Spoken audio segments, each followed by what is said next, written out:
and welcome to BCS Leaders Voice. On this program, we bring you insights from tech industry professionals and academics on skills, education and training. Joining us today is a very versatile personality, the Head of Project Management Office of VizuaMatix, CEO of Innova Strategies, Initiator founder and CEO, Director of PMI Colombo, Sri Lanka chapter. We are very honored to have with us Dr. Madhu Fernando joining us on BCS Leaders Voice. Dr. Madhu, BCS Leaders Voice speaks a lot about leadership skills, and we start with your journey, how you began over the years. 1997, I joined Ericsson Australia. So that was my very first job, as a job basically. And I was doing tender documents. I was like a graduate trainee, basically on my training. And then my manager thought I will be real good in this project management. So he said, okay, go to project management division and you can do much more, things there, because you are so organized and planning everything nicely. So you can have maybe your career, you can change it to project management. So I went to project management division and that was my permanent job. So they made me permanent. And with that, I thought when I work with a telecom company, I need the technology. I need to know that. I can't do it without technology. If I don't have any knowledge or anything, I cannot do my job properly. So I realized because my background was business, moving from business to engineering at that level is really, really tough. Okay, but I had that interest from small days. I really love technology. It really inspired me. I remember as a child, I didn't play with dolls. I used to break the radios. We had huge radios at home. Break it and then fix it again. So see if this is working. So I had that as a child.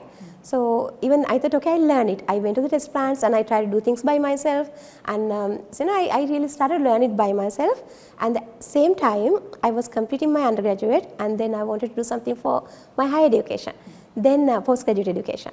Then there was RMIT opportunity, RMIT University. They had this graduate certificate in telecom engineering. I thought, wow, this is easy. Sounds easy, very close to my heart. And we had a switch donated to RMIT by Ericsson to experiment also. So it was very close to our work environment also. I thought, okay, I'll join. So I joined and then I did my master degree in telecom engineering step by step. Graduate certificate, then to diploma, then to master's, because I had a business background. I could not go to master's directly. So it's a long way and long journey for me. And then after I completed that, and then I became very successful in my project management. So that's how I did my technological career. And that's how you came into the tech industry. Tech industry, you can say that, yeah. Right. And I loved it actually because I was very successful as a project manager.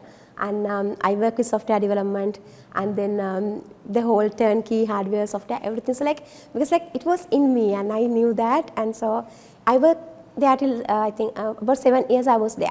Right. So that was my start to my career. As a founder, CEO, what do you think of women entrepreneurs? How do we encourage them to join the industry? Okay, entrepreneurship is tough. Okay, whether women or men. I did few businesses in my, my time in the industry. How do you enter into entrepreneurship? It's again, you have to have that commitment. So I don't see much difference between entrepreneuring and also working for somebody, because the commitment you have to give is same. So you can't differentiate that. Only thing with entrepreneurship, you take higher risk. So if you have that, if you are okay to take such a risk, you can be an entrepreneur. But otherwise, don't be an entrepreneur. I don't recommend anyone to be an entrepreneur. If you are not, if your risk tolerance is very low, entrepreneurship is not for you. So you have to be able to take the risk, and you have to be able to flexible and sacrifice everything and you run your own business. And you have to have balance skills, finance, admin, marketing, all in you, because it's your own business. You can't really delegate and put it to somebody. You are accountable always. So these skills are coming with entrepreneurship. So you have to have that. And it's a lot to do with positives and negatives, isn't it? Positives and negatives, yeah. But people I don't like this stereotyping women, and when there's something it's very tough discussion to have. But I think whether we are women or men, we have to have the same skill set. We have to have the same commitment. Because being a woman, I don't want any special treatment. Because I'm a woman, I always say that everybody, because we all are equal, right? So we can't discriminate a man because you are a woman. So we all are equal. So without thinking about women or men, most important thing is to see our readiness. Whether we are ready for that, whether we are ready to go ahead and do some business. Doctor, I want to ask you about professional certifications. What's your view on it, especially for Asia? Okay, I love them. I love them because Now, when you have two individuals with same qualifications, academic qualification, how do you differentiate between the skills from one person to the other? So if you have some additional qualifications, it's really nice because now, as in project management, if you take, we have two project management master degree holders coming for an interview. So both have master degrees, so like I know like both are almost similar knowledge level.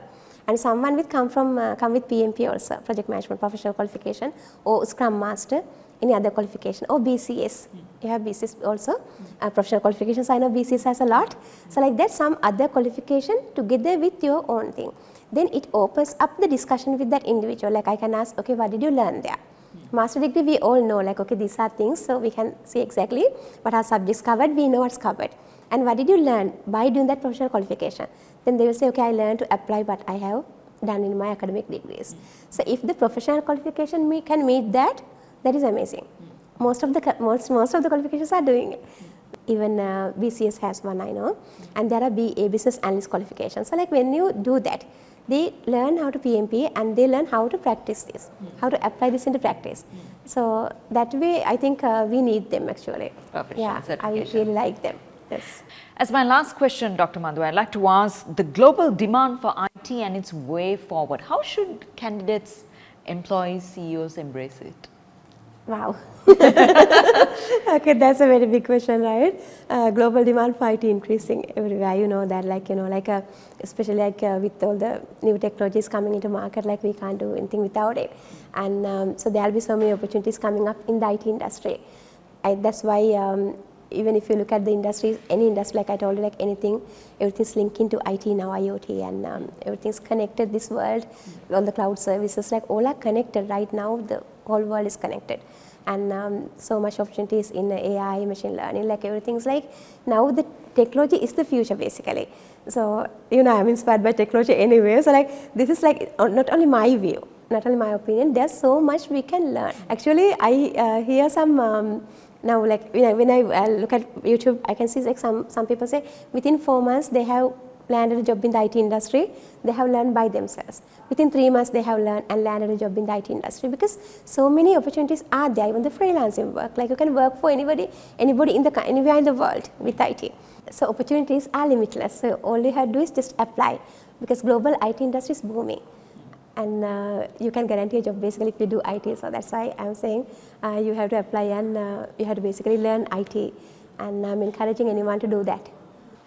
I want to ask Doctor another important question which children have or candidates have a lot of doubt is the qualification, recognition, and for a qualification like BCS higher education qualification, it's industry recognized and it's taken over globally and also for almost 2 to 3 decades it's been there. What is your thoughts about the qualification? It's like professional certification, similar to that. Qualifications are important because now how do you benchmark otherwise? Like similar professional qualifications, because like you can't benchmark 2 people coming with the same qualification, because if you have something additional, that always helps. Yeah. So that is really important. And also like most of these qualifications are evolving. Now I saw BCS, it's happening. I saw PMI, it's happening. They keep evolving. So like even you might have done, now I have done my degrees like 1990s actually. Yeah, 97 those days. And now if I do BCS, I really want to do that. Remember I keep saying that. And if I do BCS, I can, you know, like these professional qualifications you're offering, then I can get new knowledge. So I always believe in that. So you have to refresh your knowledge, even PMI. Now PMP, one of the certifications we are offering normally globally, not only in Sri Lanka. We see like every 4 years, third to fourth year, they come up with a new standard. So these are aligning with the market demand. So when you do these qualifications like BCS or PMI qualifications, like anything similar to that, you really renew your knowledge. Yeah. And you keep upskilling, you keep reskilling, you keep new skilling. Like it's really important. Right. Thank you very much, Dr. Madhu, for joining us on our show, for sharing such valuable insights that encourages you to take a qualification and also to pursue with their skills and knowledge as well. So we wish you all the very best. Thank you very much, Sharon. Thank you for the opportunity. Thank you very much. And to all our viewers out there, it's a real pleasure to have you with us on BCS Leaders Voice. Until we see you next time, take care.